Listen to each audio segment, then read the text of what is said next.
Y ya hoy entramos a una parte muy importante. Hoy se da una división grande dentro de lo que hemos venido estudiando. Y vamos a estudiar en Juan capítulo 6. Hoy vamos a comenzar a estudiar muy profundamente lo que ya el Señor Jesucristo vino y está haciendo entre la humanidad. Hoy tenemos que entender que el título de nuestro tema en la mañana de hoy es el pan que sacia verdaderamente. Hoy Dios nos hablará de la multiplicación de los panes y de los peces, pero hará un gran énfasis en que Él es el pan de vida.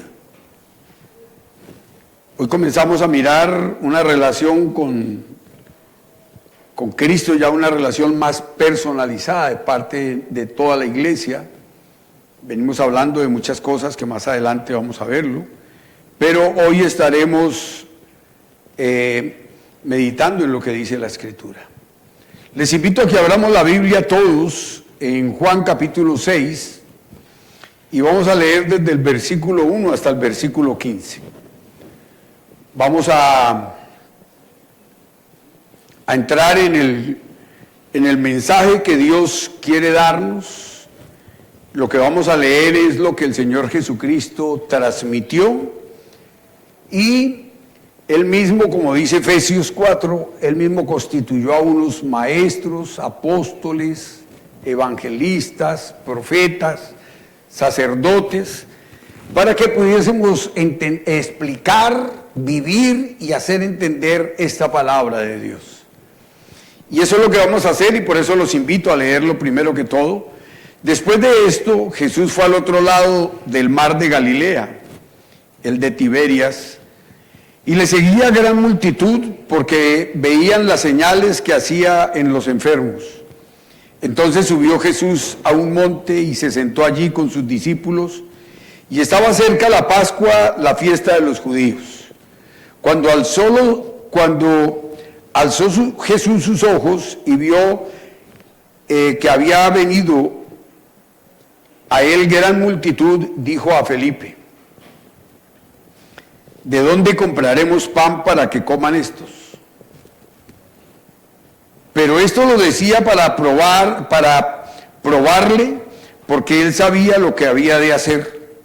Felipe le respondió: 200 denarios de pan no bastarían para que cada uno de ellos tomase un poco. Uno de sus discípulos, Andrés, hermano de Simón Pedro, le dijo: aquí está un muchacho que tiene 5 panes de cebada y 2 pececillos, mas ¿qué es esto para tantos?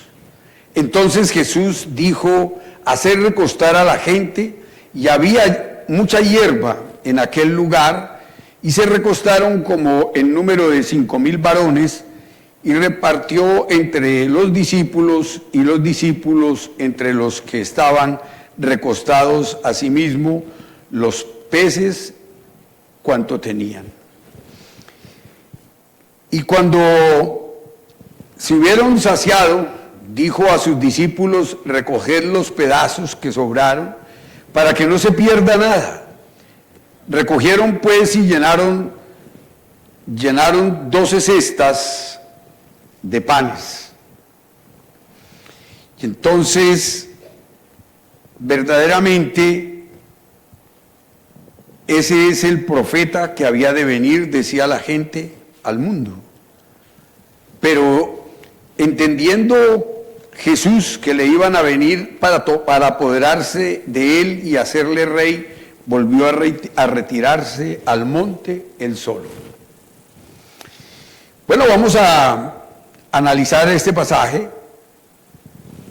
y vamos a estudiar lo que Dios quiere que nosotros comencemos a entender y a poner por obra en nuestra vida. Todo el evangelio de Juan es un evangelio de mucha riqueza espiritual.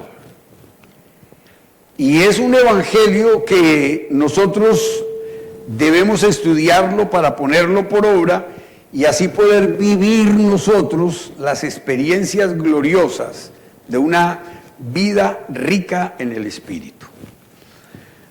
Por eso en este pasaje se nos describe uno de los milagros más importantes de Jesús, la multiplicación de los panes y de los peces. Es uno de los milagros más importantes, es un milagro que enseña, es un milagro que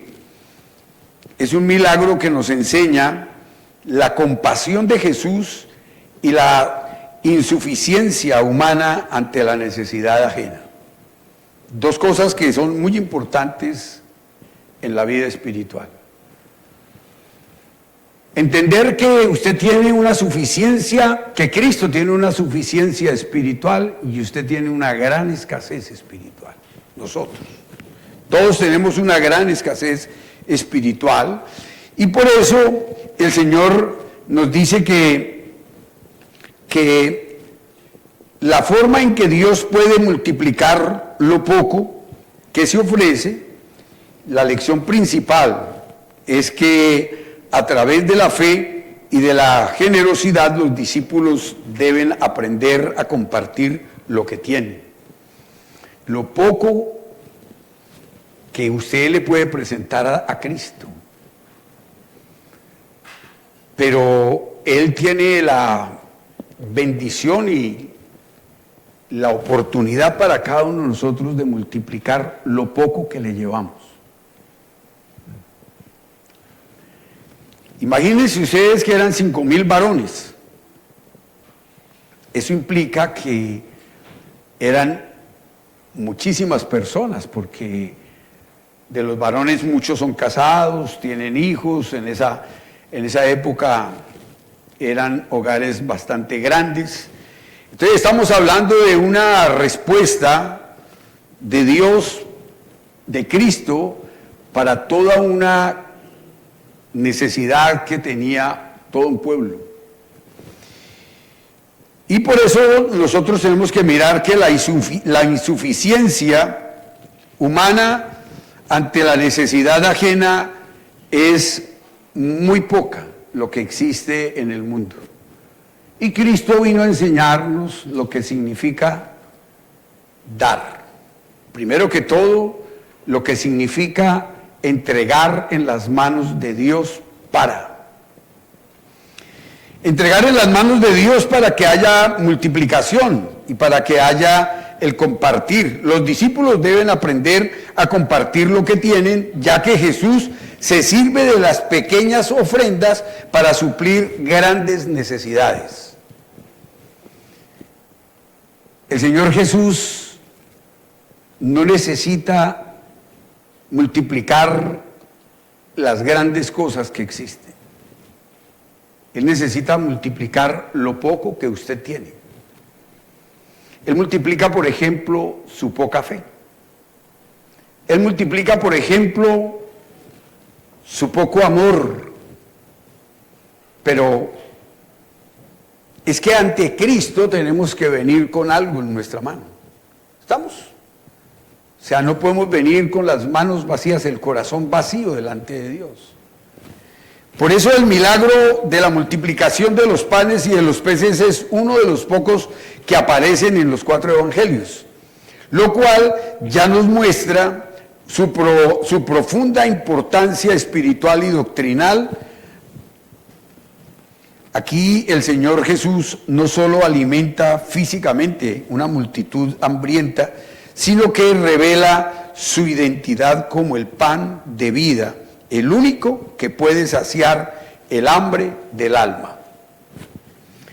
Por eso les hablo que no es solamente pensar en si usted siempre tiene que llevar panes para que el Señor lo multiplique, o si usted tiene que llevar, porque es que usted no tiene necesidades solamente físicas. Las necesidades más grandes que tiene el ser humano son necesidades espirituales. La respuesta para las necesidades materiales la solucionan las personas. ¿Estamos de acuerdo? Es que me asusta verlos a ustedes tan callados. Pero bueno, Nosotros tenemos que mirar y aprender que, por ejemplo, usted puede decir que usted con hambre nunca se ha acostado, pero sí se ha acostado con rabia, con ira, con odio, con rencor. Entonces tenemos que empezar a establecer la gran diferencia entre la suficiencia material y la suficiencia espiritual, con lo que usted se presenta delante de Jesús en el espíritu y con lo que usted se presenta delante de Jesús con cosa material. Pero la gran necesidad del hombre es espiritual. Por eso nosotros tenemos que mirar la profunda importancia espiritual y doctrinal. Aquí el Señor Jesús no solo alimenta físicamente a una multitud hambrienta, sino que revela su identidad como el pan de vida. Vuelvo a repetírselo, el único que puede saciar el hambre del alma. Él es el único que puede saciar la depresión, quitar la depresión, saciar esa necesidad que usted tiene de amor en su alma, saciar esa necesidad que usted tiene de paz. Porque nada de eso, nada de lo que está en el alma, usted lo puede adquirir con el dinero que tiene. Usted puede tener mucho dinero, y yo lo repito frecuentemente. Usted puede ir ahorita a la mejor farmacia que haya en la República Dominicana y llevar un poco de dinero y decirle que le vendan un poco de plata, un poco de pastillas para la paz, y nadie le va a vender nada. O sea, usted va a quedarse allá, pero usted sí puede venir el domingo a la iglesia a estar a solas con Dios y a decirle a Dios cuál es su verdadera necesidad del alma y expresarle que usted entiende y está convencido o convencida de que el único que le puede ayudar es Él. Porque usted ya anduvo por toda la República Dominicana buscando una respuesta para su necesidad física y no la ha encontrado. Menos para el alma. Cada día hay que construir más clínicas para los deprimidos, para los ansiosos, para los que están enfermos del alma. Y por más clínicas que construyan, todas ya están llenas. Porque no hay solución ni hay respuesta en medio de los seres humanos. Eso solamente se encuentra en Dios. Y no es como las soluciones humanas o las respuestas materiales que se dan. No, la necesidad del alma se soluciona cuando usted logra entender que usted fue una criatura creada por Dios, no para estar sola, sino para recibir instrucciones de parte de Él y para disfrutar de lo que Él le pide que haga. Porque es la única respuesta de estabilidad para su vida.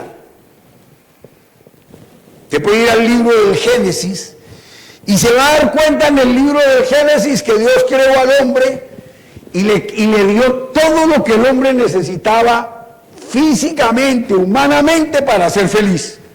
Le entregó un paraíso con un río con 4 brazos, les entregó todos los alimentos que habían, les entregó todo tipo de animal. ¿Qué le hacía falta a Adán y a Eva?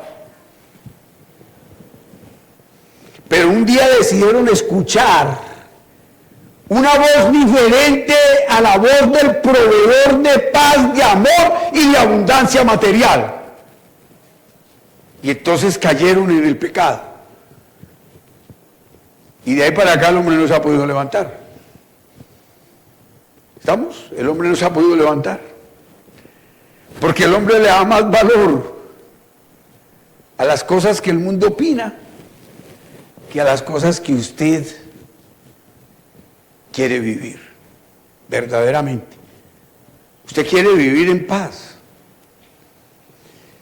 Y usted va y se pone a hablar con la gente y toda la gente dice que quiere vivir ¿en qué?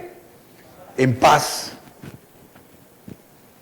Y toda la gente habla de la necesidad de tener paz en su corazón, de tener seguridad y certeza en su vida. Pero la gran realidad es que En este pasaje vemos a una multitud que busca a Cristo, pero no por motivos, pero no por los motivos espirituales que ellos creen que necesitan. Muchos lo siguen por los milagros, no por fe en la persona de Jesús. El hombre aparentemente está bien, disfruta de la gracia de Dios cuando se dispone a estar en intimidad con Él. Es sencillo, cuando usted va al libro del Génesis y el hombre peca, entonces lo primero que el hombre hace cuando está en el pecado es esconderse de Dios, es apartarse de Dios. Empieza a ponerle todas las trabas habidas y por haber a la relación con Dios.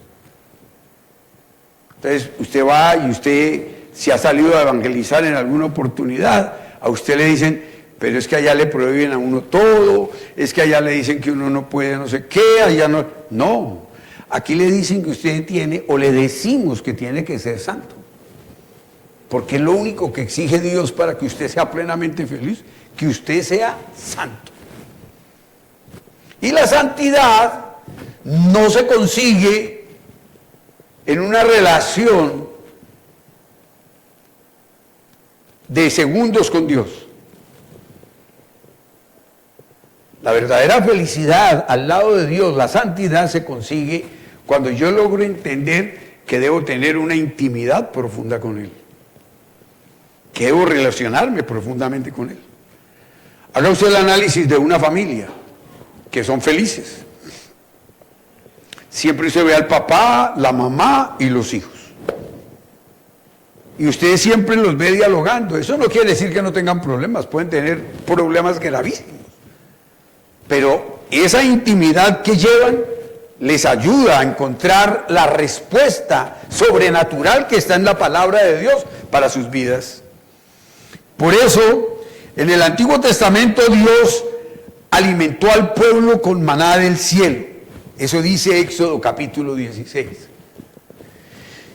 En el Nuevo Testamento Cristo es el verdadero maná, enviado del cielo para saciar el alma del creyente. El maná fue una respuesta al hambre de toda una nación, las 12 tribus de Israel. No fue la respuesta para una persona, fue la respuesta para 12 tribus. Toda una nación. Toda una nación comió durante 40 años el pan de bendición que Dios mandaba todos los días. Ahora, eso es igual que en el libro del Génesis. Dios les mandaba el pan todos los días y Dios les puso normas antes de dárselo. ¿Ustedes se acuerdan que cuando Moisés, todos van y lo acosan y le dicen y lo ofenden? Entonces Moisés va a la presencia de Dios y le dice, Señor, ¿qué hacemos con ese pueblo? Entonces él le dice, dígales que yo mañana les voy a mandar pan del cielo, pero que no pueden comer, no pueden recogerlo sino en 6 días, el 7º día no pueden recoger, que tienen que recoger solamente el que se van a comer, porque si recogen más se les va a podrir, que no, una cantidad de exigencias que le pone Dios y no les ha mandado nada todavía. Porque Dios es el que nos previene a nosotros de la maldad y de cómo caemos en el pecado. Por ejemplo, usted va a Tesalonicenses, a 2 Tesalonicenses 3, y Dios le habla a todos nosotros los que estamos trabajando que no podemos juntarnos con los que andan desordenadamente. Y usted dirá, pero es que yo no estoy trabajando, pero Dios le está diciendo desde ahora que cuando usted trabaje no se puede juntar con los que andan desordenadamente. Ahora, ese juntarse no es que usted no pueda hablar con ellos, ese juntarse es que usted no puede hacer las cosas que ellos hacen. Entonces usted tiene que empezar a darse cuenta que el Señor les mandó el maná y les dio una cantidad de condiciones. ¿La gente creyó en las exigencias que le hizo Dios? No. Hubo mucha gente que salió a la mañana siguiente, salió y recogió lo que más pudo. Y entonces llenaron vasijas y más vasijas, porque es que esto no se va a ver sino una vez. ¿Y qué pasó? Se comieron lo que se comieron y al otro día agusanado todo lo que quedó. Y Dios terminaba su bendición. Cuando salía el sol, se acababa el maná. Los que no madrugaron, no comieron. Porque tan pronto saliera el sol, se derretía el maná. Entonces usted tiene que darse cuenta que su relación con Dios tiene que ser inmediata. Su relación con Dios no es cuando ya usted esté sumergido en el problema, a punto de no ver nada de respuesta alrededor de su vida. Y entonces Dios, por eso en nuestras vidas a menudo nos encontramos frente a desafíos que parecen insuperables. Nos enfrentamos a situaciones donde nuestros recursos parecen insuficientes para las necesidades. Por eso es que va el Señor, Jesús viene a hacer todas las cosas que Él vino a hacer en la tierra. La historia también nos invita a confiar en la providencia divina. A menudo podemos sentir que lo que tenemos es suficiente para enfrentar los desafíos ante nosotros. Usted con lo que tiene vive, y eso es demostrado. Pero ¿qué pasa? Sin embargo, este milagro nos muestra que con fe, lo poco que se ofrece puede multiplicarse de manera que nunca nos imaginamos. Por eso, démonos cuenta que Andrés trajo a un joven, a un niño. Cuando usted va a la playa, salen todos los vendedores que salen en la playa. El uno vende dulces, el otro vende otra cosa. Imagínense un niño que lo mandó su mamá a vender pan y pescado. Pedazos de pan y pedazos de pescado. Y ya no le quedaban sino 5 panes y 2 pescaditos. Y lo encuentra Andrés y le cuenta la historia, y entonces Andrés se ve como una gran sorpresa delante del Señor y le dice él al Señor, cuando Andrés trajo al niño con los 5 panes y los 2 peces a Jesús, exclamó: ¿para qué sirven estos 5 panes y estos 2 peces? Exclamó Andrés. Su grito de independencia para alimentar a los 5,000 ha sido repetido ante los santos. Todos los que predicamos el Evangelio tenemos que ver con este pasaje. Todos tenemos que ver con este pasaje. Y quiero decirles que esta no es una parábola como todas las que hemos hablado. Esto fue una realidad divina. Fue una realidad de lo que Dios quiso mostrar en nuestro caminar. Y por eso nosotros encontramos cómo se alimentó una multitud de 5,000 personas, 5,000 varones, con tan solo 5 panes de cebada y 2 peces. Este milagro no solo destaca la divinidad de Jesús, sino que también nos enseña sobre la generosidad y la confianza en la providencia divina y la importancia de compartir incluso lo poco que tenemos. Entonces el Señor le pregunta a Felipe otra vez y le dice: Felipe, ¿qué hacemos para alimentar esta multitud? Y él le dice: Señor, es que no hay cómo alimentarlos, ni con 200 denarios de pan. Esa es su posición. Y la posición de Andrés: Señor, ahí hay 5 panes, 2 peces, pero miren la cantidad de gente que hay, y eso para qué sirve, no alcanza para nada. Son las posiciones que hay en ese momento. Y Jesús entonces dice que manden recostar a la humanidad. Mándenlo recostar, de 50 en 50. Este milagro tiene una respuesta muy grande que es la que vamos a estudiar en el día de hoy. El tema de hoy lo vamos a estudiar en 4 puntos. El primer punto es la compasión divina del Hijo de Dios. El segundo punto, que va del versículo 1 al 5, la insuficiencia humana y la suficiencia de Cristo, que va del versículo 6 al versículo 9, el poder creador del Verbo y la plenitud de él, que va del versículo 10 al 13, y la falsa búsqueda del pueblo y la verdadera revelación del reino, que va del 14 al 15. ¿Cuál es el propósito de este mensaje? ¿Qué es lo que perseguimos o lo que se persigue no solamente en la iglesia, sino qué es lo que se persigue a nivel humano? Revelar que Cristo es suficiente para toda necesidad humana. Es lo primero que queremos desarrollar y que usted entienda en esta mañana. O pues yo lucharé y a ver si me logro hacer entender de que Cristo es suficiente para toda necesidad humana. Cristo es suficiente para todo lo que usted necesite. Cristo no lo podemos partir en que unos días de la semana responde espiritualmente y otros días responde materialmente. Él es respuesta total en cualquier momento para su vida y para la mía. Tanto material como espiritual es la respuesta que Dios tiene para nosotros a través de este pasaje. Y que su poder trasciende los recursos limitados del hombre. El poder de Dios va más allá de los recursos que usted tiene. De los recursos ilimitados, no.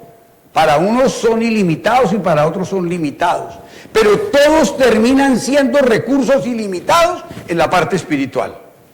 Y tenemos que entender que es Dios el único que puede realizar esto en nuestra vida. El Evangelio de Juan nos ha conducido paso a paso a una revelación majestuosa del Señor Jesucristo. El Verbo eterno hecho carne, la luz verdadera, el Hijo de Dios que vino a dar vida al mundo. Cada capítulo ha sido una ventana que nos deja ver con más claridad quién es Él como obra y quién demanda de aquellos que le siguen. ¿Qué demanda el Señor de cada uno de nosotros? Este será mientras que yo esté predicando, o que venga a predicar aquí, o que esté predicando aquí, es la última vez que voy a decir lo que vamos viendo en los primeros capítulos que estuvimos estudiando.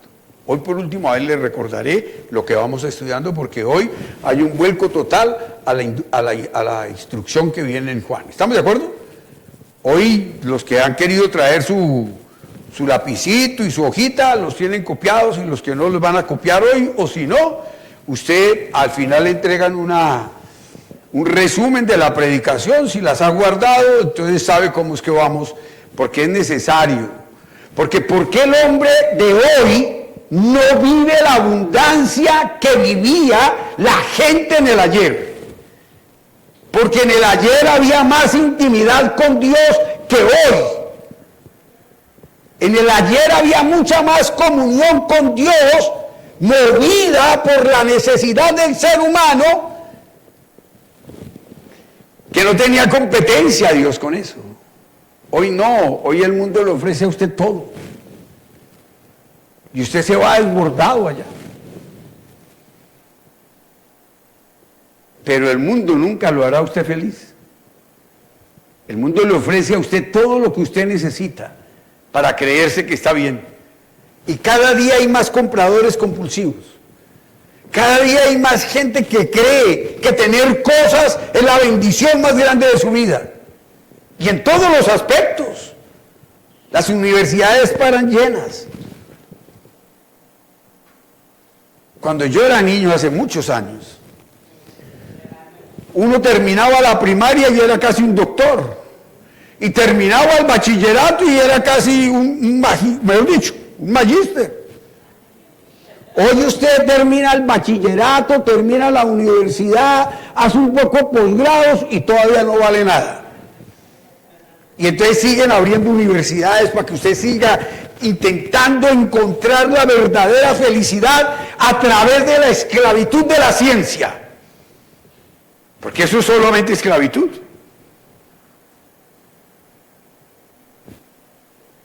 Yo, por ejemplo, yo con los médicos que yo voy a que me atiendan, yo le digo, médico, muchas gracias. ¿Y por qué? Le dije, porque usted es un esclavo del estudio para ponerme a atender a mí.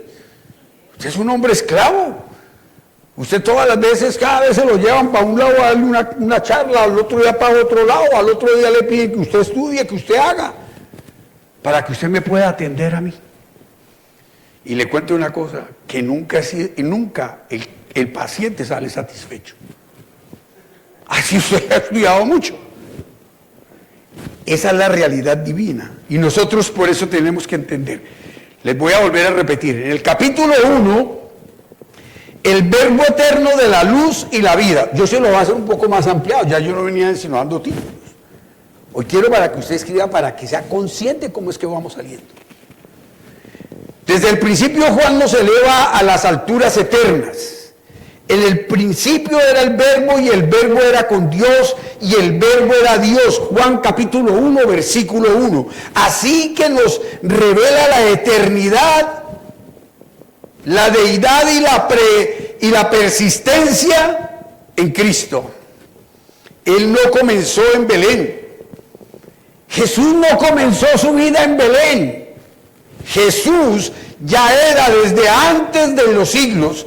Todo fue hecho por Él y en Él estaba la vida que alumbra a todos los hombres. Sin embargo, la tragedia espiritual del mundo se muestra cuando la luz vino a las tinieblas y las tinieblas no le comprendieron. Cristo vino hace mucho tiempo como respuesta. Mire, si usted analiza su vida y el tiempo que lleva viniendo a la iglesia, usted debería estar viviendo muy bien. ¿Estamos de acuerdo o no? Dígame un ratico. Usted debería estar viviendo muy bien, pero hay una característica en todos los seres humanos, empezando desde Adán,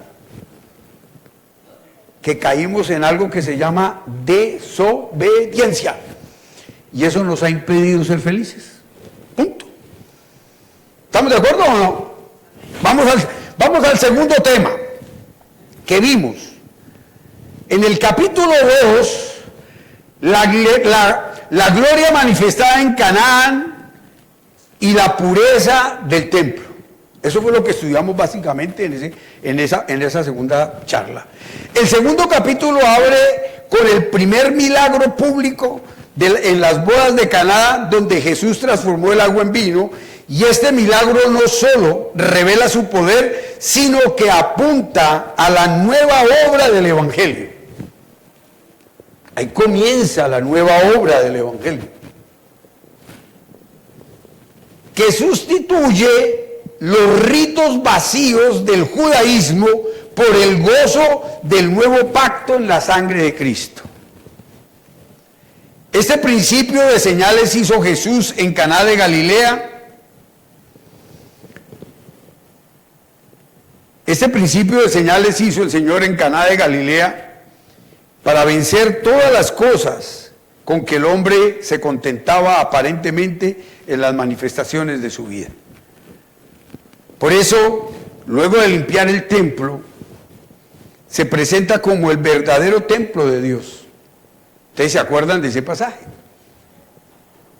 Va, hace una cuerda, hace un doblez, saca a todo el mundo, le pega, lo saca, voltea las mesas, limpia el templo.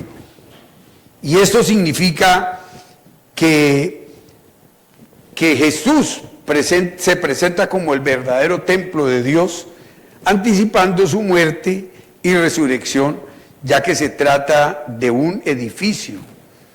No se trata de eso solamente, no se trata de un edificio. El hombre siempre ha pensado que el problema del templo era que el edificio había costado mucho dinero, que había durado mucho tiempo para construirse, pero eso no es lo que se trata en lo que nosotros estudiamos. Nosotros nos dimos cuenta que no, que su cuerpo como el lugar donde habitaba la plenitud de Dios, así vemos al Cristo que transforma y purifica nuestra vida. Hace morada en nuestro corazón, hace morada en nuestra vida. En el tercer capítulo, el nuevo nacimiento y el amor redentor de Dios. Nosotros estuvimos mirando acerca del diálogo de Nicodemo con el Señor, con el Maestro, y Jesús le revela la necesidad de nacer de nuevo, no por herencia ni religión, sino por la obra del Espíritu Santo. No hay otra manera de nacer espiritualmente. No hay una manera para nacer espiritualmente que sea de una manera diferente a través del Espíritu Santo en el nuevo nacimiento en su vida en Cristo. Y yo repito lo mismo siempre. Usted tiene que verificar si usted ya nació de nuevo. Usted no puede preguntarle a nadie si usted ya nació de nuevo. Eso tiene que ser una reacción personal suya. ¿Usted hoy por hoy anda en intimidad con Dios o no? ¿Usted sabe si usted le obedece a Dios o no? ¿Usted sabe si hace la voluntad de Dios o no? Y entonces usted descubre si ha nacido de nuevo o no ha nacido de nuevo. Yo les he explicado mucho. Con solo que usted diga que usted cree en Jesús, con eso no se salva. Con el hecho de venir aquí cada 8 días, no se va a salvar. Con el hecho de saberse media Biblia de memoria, no se va a salvar. Usted se salva cuando tenga un nuevo nacimiento, o sea, un cambio radical de su vida. Cuando su vida verdaderamente ha cambiado y ha sido transformada, porque ahora ve a ese Dios como la realidad divina y el único que le puede ayudar a usted para salir adelante. Por eso nosotros tenemos que mirar, y en el capítulo 4, la gracia que sacia y transforma.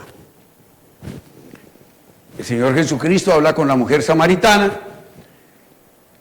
le pide agua a la mujer samaritana le da cualquier cantidad de excusas materiales y humanísticas que el ser humano puede tener. Eso no va a ningún problema diferente. Esa es la realidad de lo que ella tiene. Y eso es lo que ella piensa. Y entonces Jesús le dice que si ella supiera quién es el que habla con ella, si supiera que si le pidiera él agua, le daría un agua para que nunca más volviera a tener sed. Ella piensa humanamente, dice, todos los días tengo que venir con esta cántaro a llenarlo de agua, y si este hombre me va a dar un agua que no vuelvo a tener sed, no tengo por qué volver a cargar ese cántaro. Entonces, dame de beber, Señor. Y el Señor le dice, bueno, parece que no nos hemos entendido hasta ahora. Hágame un favor, va y trae a su esposo, a su marido. Y ella le dice, no, yo no tengo marido. Y el Señor le dijo, bien has dicho, porque has tenido 5 y el que tiene ahora, que es el 6º, tampoco es suyo. O sea que usted, su problema nace en el pecado. ¿Estamos de acuerdo? No le busque otra solución a su vida. ¿Cuál es el problema de su vida? ¿Cómo? Pecado no, el pecado. ¿Y dónde mora el pecado? ¿En dónde? En mí, diga, el pecado mora en mí. Eso lo enseñó el apóstol Pablo, ¿o no?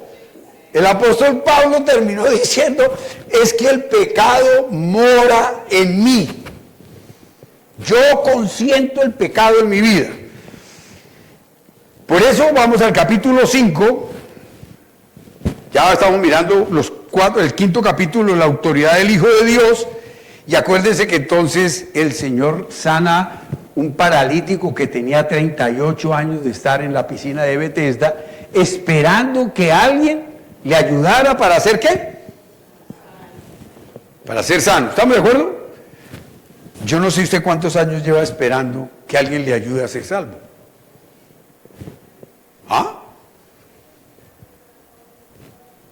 Y el único que le puede ayudar a usted es Cristo, porque la sanidad suya, la salvación suya, existirá tan pronto como usted tome la decisión de abandonar el pecado. ¿Ya? Ya, eso, el Señor en el capítulo 5 nos dice eso, porque después vuelve y se encuentra con el paralítico. El Señor le dice al paralítico, levántate, toma tu lecho y vete. Y el hombre se va feliz y encantado en la vida. Era día de reposo, eso no le paró bolas a nada. En ese momento se acabó todo lo que eran las cosas que él pensaba que existían, y se fue. Y entonces lo sorprenden el sumo sacerdote y toda la gente y le dice: ¿y usted qué hace en día de reposo cargando su cama?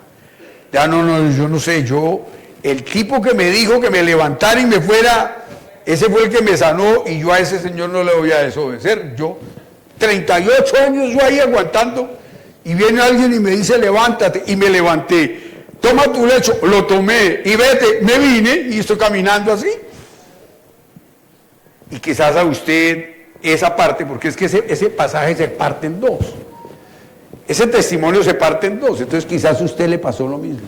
Usted llegó aquí un día desesperado, acabado, y entonces le hablamos del Señor, se le compartió el Evangelio, y usted aceptó y se fue de aquí como el paralítico, caminando y corriendo, feliz y encantado de la vida. Pero más adelante se encontró con el mundo del pecado y se quedó ahí envuelto. Y él pensó que Cristo nunca más iba a volver a aparecer, Y entonces aparece Jesús y le dice: oiga, yo a usted lo sané, pero si sigue pecando, le va a ir peor que como estaba. Y entonces el tipo dijo: usted fue el que me sanó, espíritu. Se fue y lo acusó allá con todos y le dijo: ya encontré el que me sanó. Ya lo pueden ir y coger y acabarlo. Yo necesito que ese hombre, ¿qué? Pero es que el pecado no se acaba así. El pecado se acaba única y exclusivamente a través del arrepentimiento. La confesión del pecado, el arrepentimiento y el no volver a pecar. ¿Estamos de acuerdo? Entonces, ahora, este capítulo nos trae a empalmarnos con el capítulo 6. En el capítulo 6, hasta aquí, Jesús nos ha mostrado a Cristo, Juan nos ha mostrado a Cristo como el verdadero y eterno, el agua viva, el dador de vida, el juez soberano. Ahora en el capítulo 6, el evangelista nos llevará a una nueva dimensión de su revelación. Cristo como pan de vida. Cristo como respuesta total para su corazón. Cristo como la única respuesta para su vida. El milagro de la multiplicación de los panes y de los peces no es solo un acto de poder, sino un signo profético. Así como en el desierto Dios alimentó a Israel con maná, ahora el Hijo de Dios alimenta el alma con su propia vida, el pan de vida.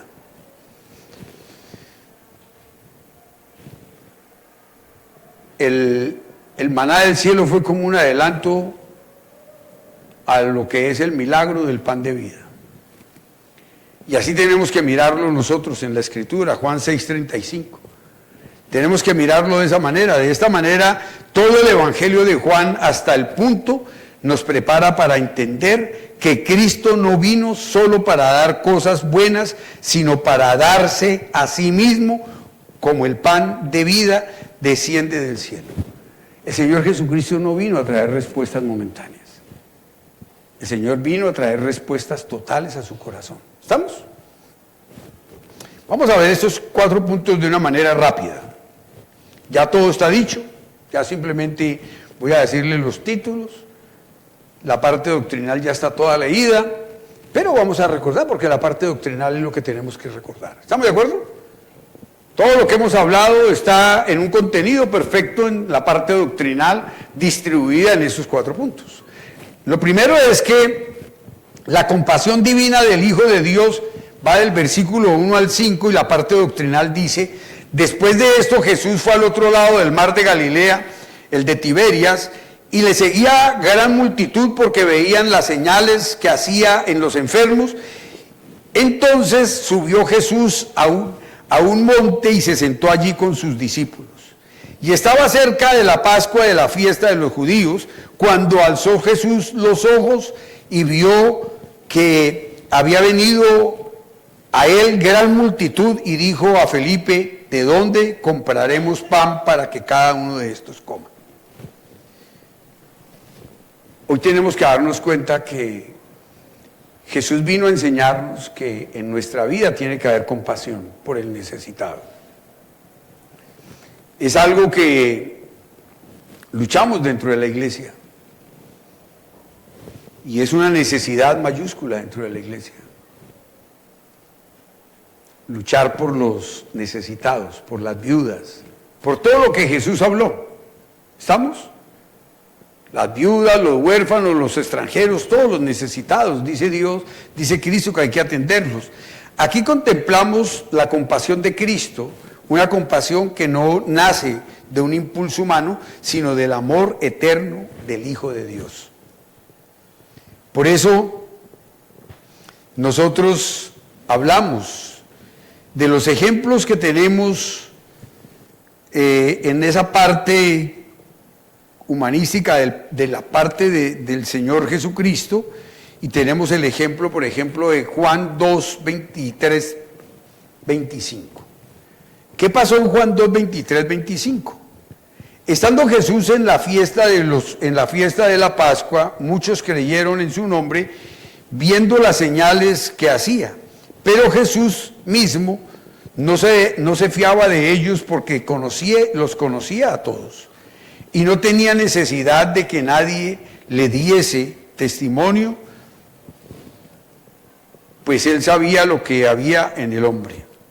Ese es un primer ejemplo que tenemos de Jesús. Él discernía entre la multitud. Yo pienso que usted hoy y yo no podemos seguir engañándonos pensando que Jesús no sabe lo que hemos hecho. Y seguimos creyendo nosotros que Jesús no sabe lo que hemos hecho. Y entonces seguimos buscando una justificación en el mundo. Y nunca la vamos a encontrar. Porque el Señor Jesús, vuelvo a referirme al milagro anterior, el paralítico se fue, como nunca había caminado, pues empezó a caminar y empezó a buscar por donde fuera, no lo bueno, sino el pecado.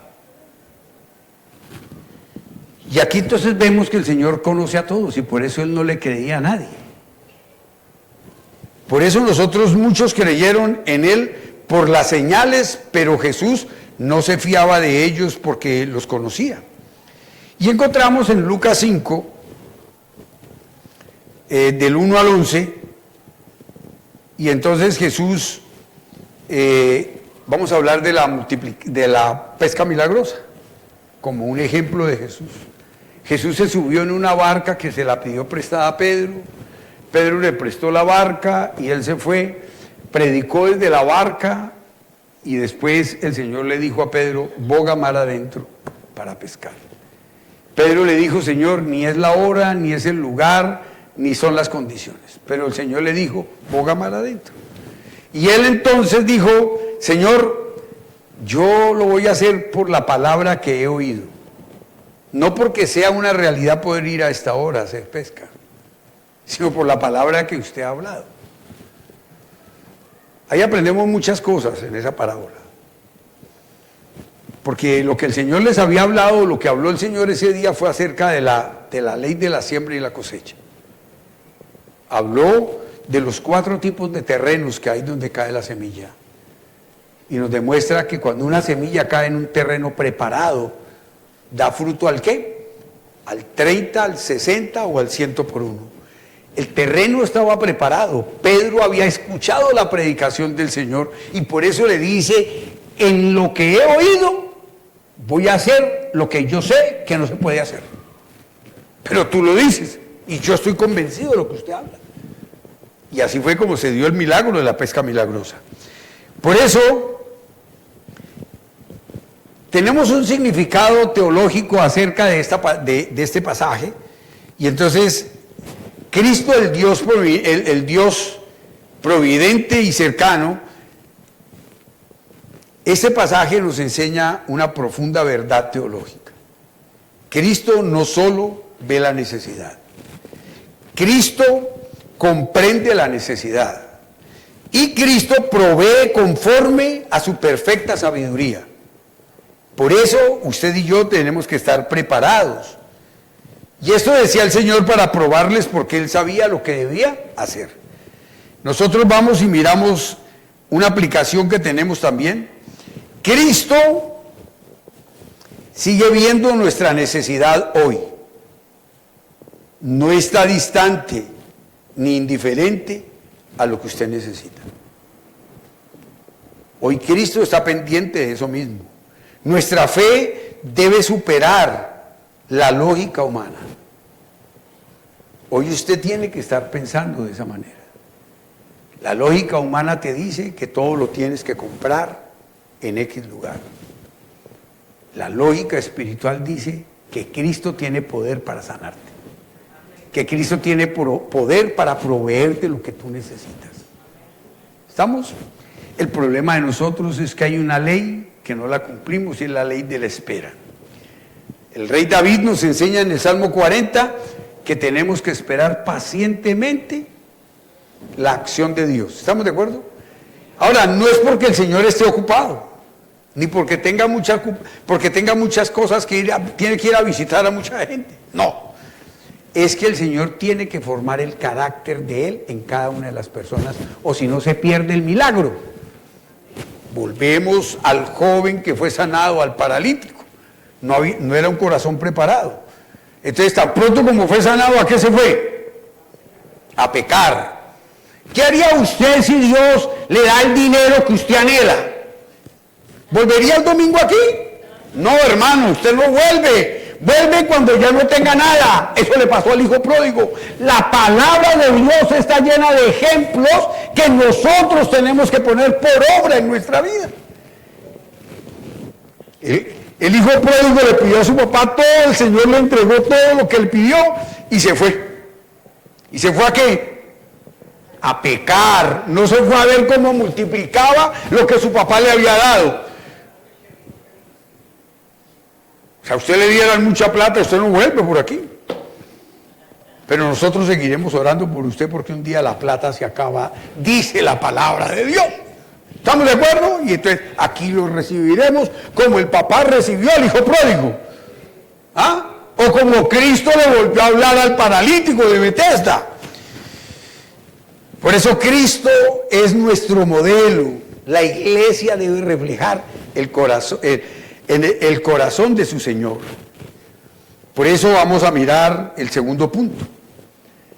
La influencia humana y su suficiencia de Cristo. Y la suficiencia de Cristo.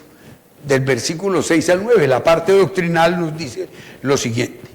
Pero esto decía para probarle porque él sabía lo que había de hacer. Felipe le respondió, 200 denarios de pan no bastaría para que cada uno de ellos tomase un poco. Uno de sus discípulos, Andrés, hermano de Simón Pedro, le dijo, aquí está un muchacho que tiene 5 panes de cebada y 2 pececillos, mas ¿qué es esto para tantos? Cristo prueba la fe para revelarse como suficiente. El versículo 6 es profundamente revelador, pero esto decía para probarles porque él sabía lo que debía de hacer. ¿Qué nos está mostrando Dios en ese pasaje? Nos está mostrando la omnisciencia divina de Cristo. Él no pregunta para informarse, sino para probar la fe de Felipe. Por eso nosotros tenemos que entender que en este contexto significa evaluar, la palabra probar significa evaluar, purificar o fortalecer la fe. Cristo, para llevarnos a la lógica humana, para llevarnos de la lógica humana y no de la confianza divina, es sencillo. Usted no piensa en Cristo, no se comunica con Cristo, no tiene intimidad con Cristo, ¿qué termina haciendo?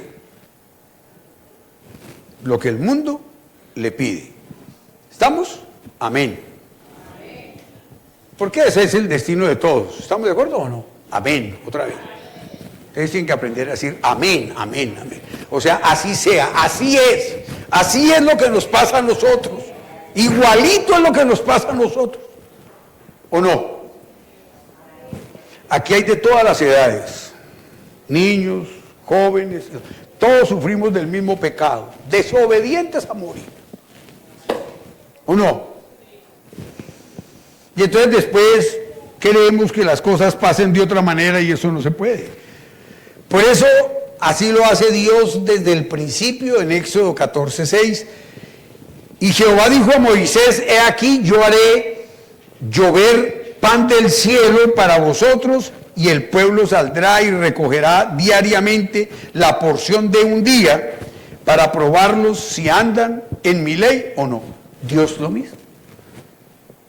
El maná del cielo caía, y yo, si ustedes me permiten, voy a hacer una apreciación lógica. ¿Ustedes creen que el pueblo de Israel, las 12 tribus, iban creciendo o no? ¿Que cada día había más gente o no? Entonces Dios cada día mandaba más maná, porque Él sí es un buen matemático. Cada día, Él dijo: nacieron tantos niños, hay tantos casados, se casaron tantos, ahora necesitan más maná. Y Él mandaba más maná.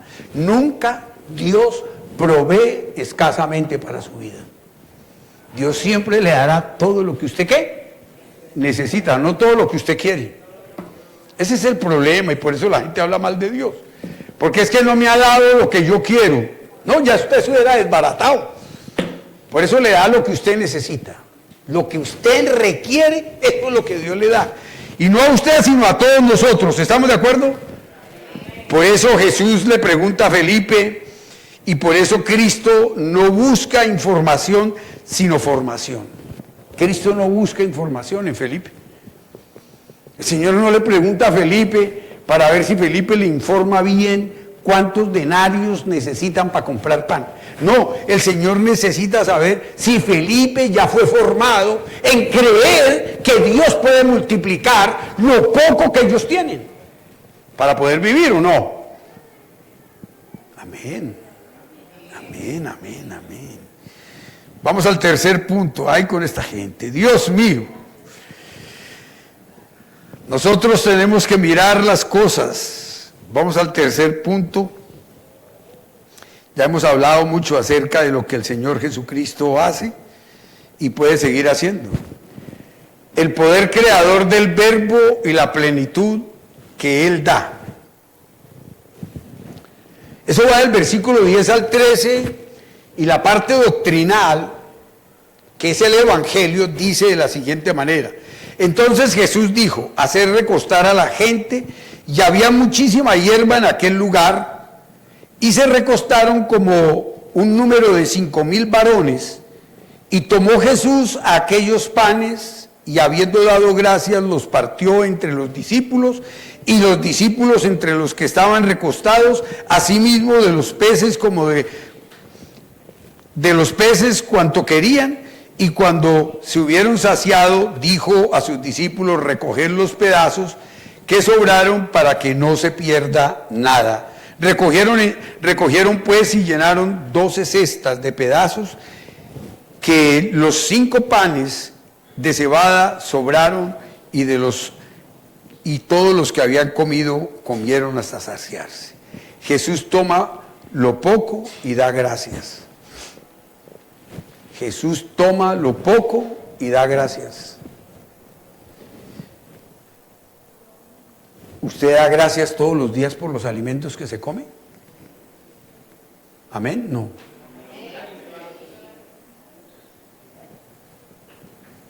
Porque es que a veces consideramos que es una obligación.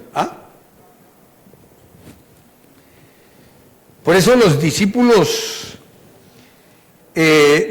así también la iglesia hoy reparte lo que Cristo produce: vida, gracia y esperanza.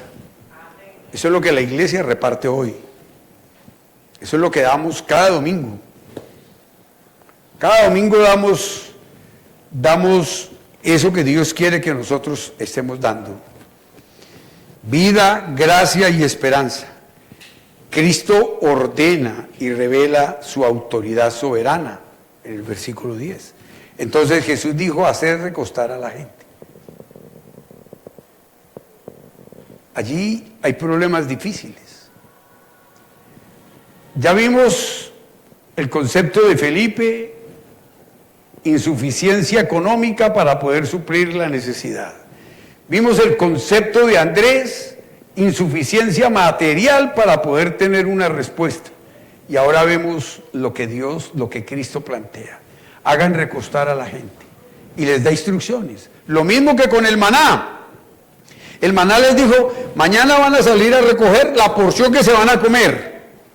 Pero como muchos tienen siempre más grande el ojo que el estómago, pues entonces cogieron muchísimo. Y por eso se les fue acabando en el camino. No, se pudrió todo eso. ¿Ya? Y entonces ahora el Señor dice aquí, el Señor le dice aquí, le dice a todos, le dice la insuficiencia la insuficiencia económica acuse de Felipe. La insuficiencia material fue lo que dijo Andrés. Andrés dijo, aquí hay 5 panes, 2 peces, pero eso no es nada. Y el Señor dijo, hagan recostar la gente. ¿Estaban en un monte o no? Dice que la hierba era muy alta. O sea que estaban en un potrero donde quizás hacía mucho tiempo no había nadie ahí. Y se sentaron todos y él dijo, de a 50. ¿Por qué? Porque era el orden de repartición para que no se formara un desorden. Porque Dios no quiere el desorden. Y entonces se sentaron de a 50. Y a todos les dieron. Usted se imagina, por ejemplo, Pedro con ese perolito ahí, 2 pedacitos de pan y un pescadito ahí. Y lo cogía la gente y apareció otro pan y otro pez y otro pan y otro pez, hasta que todos comieron. ¿Hasta cuándo? Hasta que se saciaron. ¿Eso qué quiere decir? Que las respuestas de Dios no son limitadas. Usted todos los días come. Y si usted le da gracias a Dios todos los días va a tener pan sobre la mesa. Todos los días va a tener comida sobre la mesa. ¿Cuándo se va a acabar? Cuando usted crea que usted es el que lo puede producir. Y entonces ese día va a haber una gran escasez en su casa. ¿Estamos de acuerdo? Pero si usted sigue clamándole a Dios, Dios sigue respondiéndole a usted. Entonces Cristo ora y da gracias y manifiesta su comunión con el Padre. Es la forma como Cristo hace que esos panes se multipliquen. Vamos al último punto, vamos al cuarto punto. Y vamos a decirle al Señor que nosotros no necesitamos una cosa diferente a su amor y a su misericordia. La falsa búsqueda del pueblo y la verdadera revelación del Rey, del reino de Dios. Va del 14 al 15 y dice de la siguiente forma la parte doctrinal. El Evangelio dice así. Aquellos hombres entonces, viendo la señal que Jesús había hecho, dijeron, este verdaderamente es el profeta que había de venir al mundo. Pero entendiendo Jesús que iban a venir para apoderarse de él y hacerle rey, volvió a retirarse al monte él solo. Hoy tenemos que mirar nosotros que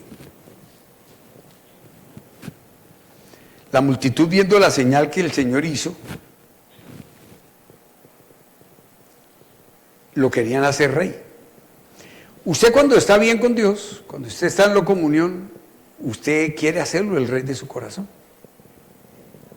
Pero si no salen las cosas como usted pide, lo baja a soldado. Y de ahí lo sigue bajando hasta que lo acaba.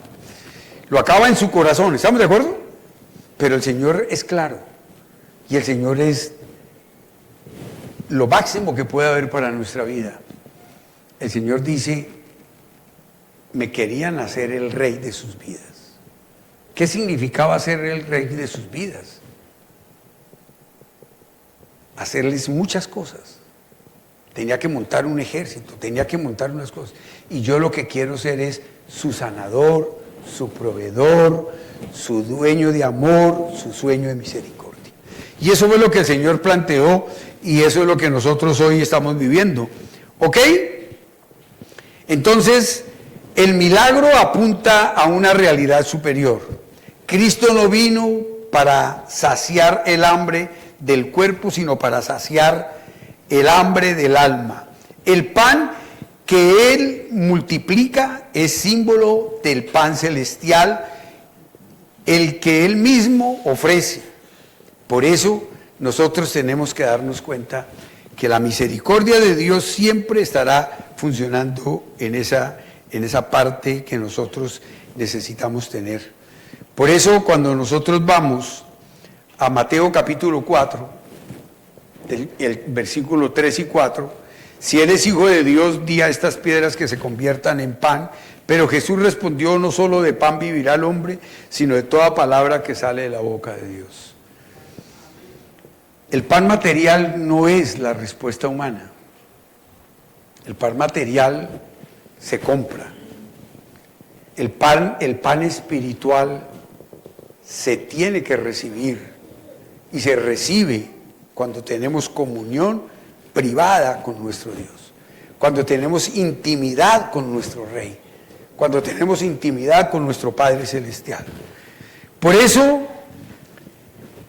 en Juan capítulo 6 enseña que el alimento más necesario es la palabra de Dios.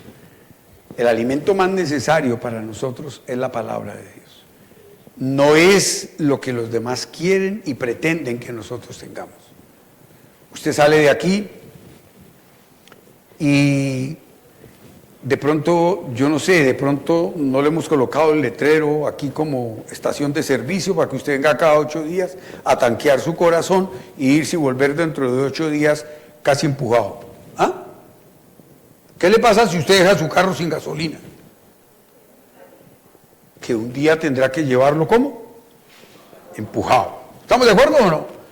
Entonces, usted no puede esperar para leer la palabra de Dios hasta la próxima semana. Usted necesita alimentarse día a día. Y el alimento que Dios le está ofreciendo no es el pan que compra en el colmado de la esquina o en el supermercado o en la panadería más fina que hay. No, ese no es el alimento que usted necesita. Usted necesita el alimento de su espíritu. Y ese alimento se consigue solo en la palabra de Dios. Y ese sustento que le da esa palabra, le da para que usted vaya y compre lo que usted necesita afuera para que usted viva bien. Dios lo único que quiere es que usted y yo estemos viviendo ¿cómo? Bien. Por eso, este milagro de los panes y los peces solo muestra la compasión de Cristo por una multitud hambrienta, sino que revela el corazón del Evangelio. Vamos a ponernos en pie, vamos a orar y vamos a seguir meditando en esta conclusión. Yo quiero concluir con unos punticos. El primero es el que ya les compartí, pero se los quiero compartir en oración, porque es algo que usted debe ponerlo por obra, debe ponerlo por obra para poderlo ejercitar. ¿Estamos de acuerdo? Le voy a pedir el favor a la música. Nosotros necesitamos ver la gloria de Dios. El Hijo de Dios vino a dar su vida como el pan vivo, que desciende del cielo, y ese pan vivo, por ejemplo, hoy, pues yo le doy gracias a Dios porque no es una coincidencia. Tenemos organizado que hoy corresponde la Santa Cena. ¿El pan de qué? El pan de vida. Ese pan de vida, ese no es un pan gratuito. Ese es el precio que pagó Jesús por usted y por toda la iglesia. Es el precio que Él ha pagado para que todos podamos estar bien. Entonces nosotros necesitamos hoy entender que nuestra vida no se trata de buscar algo que nos sacie de un momento a otro. Usted pídale a Dios y diga al Señor, yo no vine a buscar aquí un alimento como el que fueron a buscar todos los que estaban a la orilla del mar de Galilea, Señor. Cuando tú decidiste multiplicar los panes y los peces, cuando decidiste dar un alimento material, pero tú estabas aprobando la fe. La semana entrante Me imagino que el tema que vamos a predicar tiene que ver con lo que pasó después de esta multiplicación de panes y peces. Por eso, en la orilla del mar de Galilea miles fueron saciados físicamente, pero pocos comprendieron el mensaje espiritual. Jesús no vino simplemente a resolver necesidades temporales, sino a satisfacer la necesidad eterna del alma. Hoy usted tiene que decirle a Dios que usted alimento tiene en su casa. Por la bendición de Él usted tiene alimento en su casa. En su casa hay pan, hay todo lo que usted necesita para alimentarse. Y eso puede salir y comprarlo en cualquier supermercado. Dios le ha dado provisión para que usted se sustente en el vivir. Pero este pan que el Señor ofrece, no lo consigue usted en todas partes. Ese pan lo va a conseguir cuando usted decida tener intimidad con Dios, cuando usted decida hablar con Dios cada mañana, porque cada mañana necesita ser alimentado espiritualmente.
Los panes partidos anuncian su cuerpo entregado en la cruz. Los discípulos que reparten representan la misión de la iglesia que distribuye al mundo el pan de vida. Las 12 cestas llenas simbolizan la abundancia de la gracia suficiente para todas las tribus de los pueblos y naciones del mundo. Mis estimados hermanos, si usted toma el pan que nos dan en esta mañana para recordar la obra redentora de Cristo en la cruz del Calvario, la obra que nos da hoy la seguridad y la certeza de que Cristo murió por nosotros en la cruz del Calvario, nosotros estaremos entendiendo que doctrinalmente este milagro nos enseña que Cristo es suficiente para toda necesidad. Mira usted ese pan y entiende que Cristo es suficiente para toda necesidad, soberano sobre toda imposibilidad, y Él es salvador de todo aquel que en Él cree, porque de tal manera entregó Dios a su Hijo unigénito en la cruz del Calvario, para que todo aquel que en Él cree no se pierda, mas tenga vida eterna. Él llevó todas nuestras enfermedades. Él fue molido por todos nuestros pecados. Y yo le invito a usted a comer el pan, pensando en que Cristo es el pan de vida, la respuesta de nuestro corazón y de todo nuestro ser. Ciertamente llevó nuestras enfermedades y sufrió nuestros dolores, y nosotros le tuvimos por azotado, por herido de Dios y abatido. Mas el herido fue por nuestras rebeliones. Toma el jugo de la uva en la mano Nuestros pecados. y piensa en lo que significa verdaderamente este jugo de uva para su vida y su salvación, para su llamamiento y pertenencia a ese Dios maravilloso. Espiritualmente el Señor nos llama a confiar no en los recursos humanos, sino en el poder de aquel que sabía lo que había de hacer, Jesús de Nazaret, el Cristo vivo que está hoy con nosotros y entre nosotros, el que vive y reina para siempre. Él siempre tiene un plan, una provisión y una enseñanza detrás de cada una de las pruebas que nos permite atravesar en la vida. Tomemos el jugo de la uva.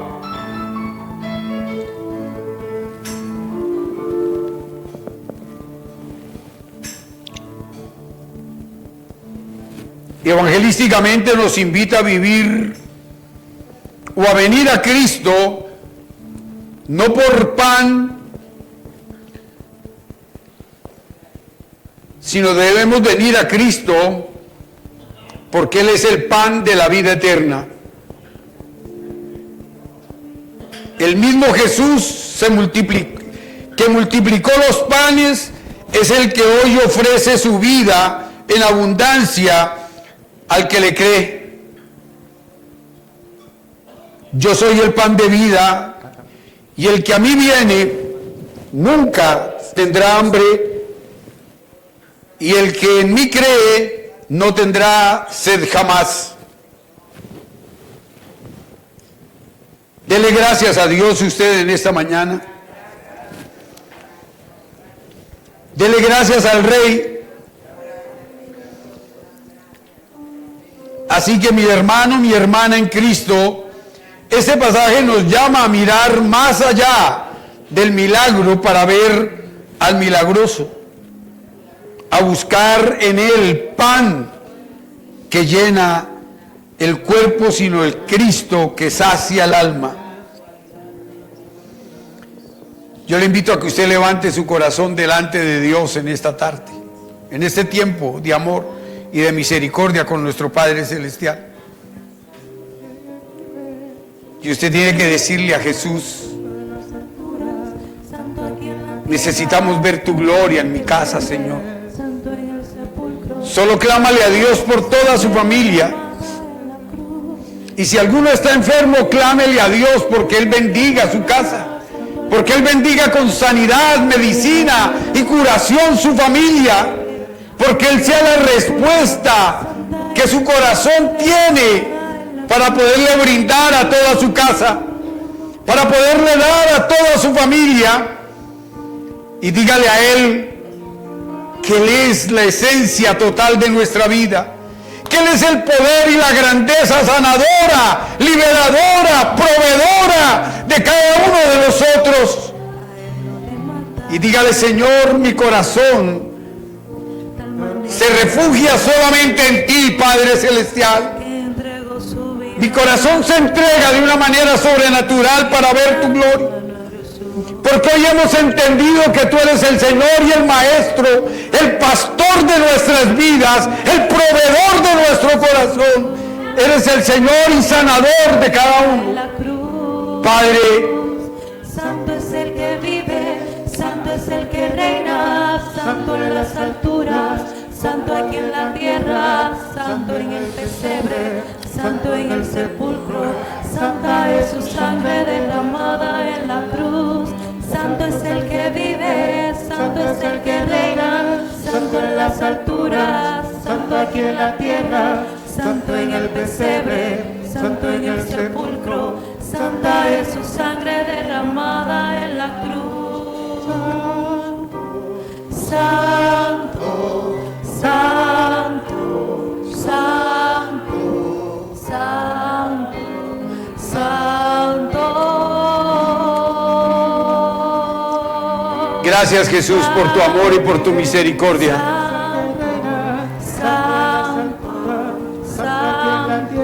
Gracias, Dios. Santo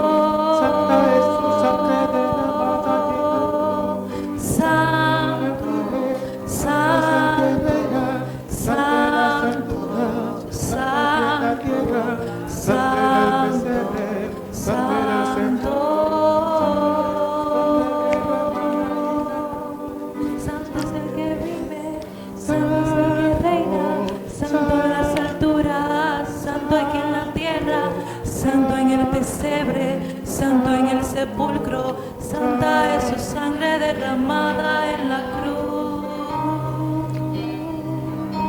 Solo dele gracias a Jesús por este día. Dele gracias a Jesucristo por este tiempo de amor y por este tiempo de misericordia y gracia en nuestras vidas. Gracias, Señor, por estar con nosotros. Gracias por esta unidad de familia, Señor amado. Gracias por poder ver tu gloria, Señor amado. Queremos invitar en esta mañana a María Abreu, a Lourdes López, a Lisset Maldonado, a Hanna,